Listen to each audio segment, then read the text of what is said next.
A robot designed at Cornell anticipates whether you need a refill on your drink and then pours it for you. Cornell computer science assistant professor Ashutosh Saxena joins Digits to explain how it works. There he is.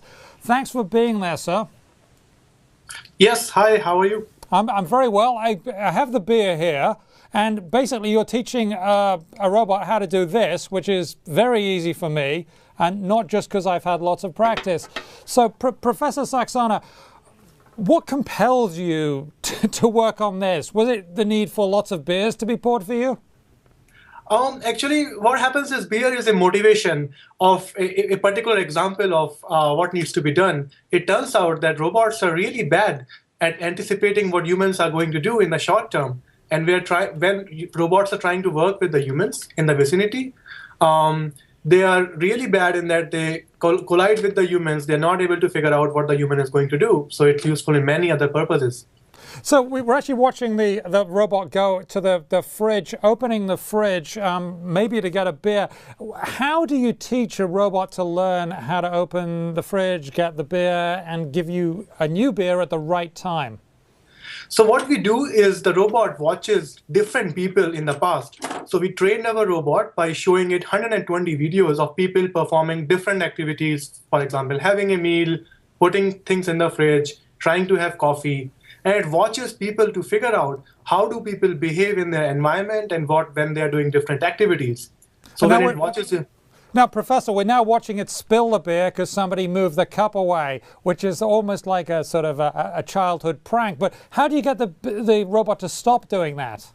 So that beer spill is actually, we are not using our software, and that is when it spills the beer. But in the next shot, you will see that the robot uses our algorithm, and it will be able to see what the person is going to do next. And therefore, it will not spill the beer when it is using our software.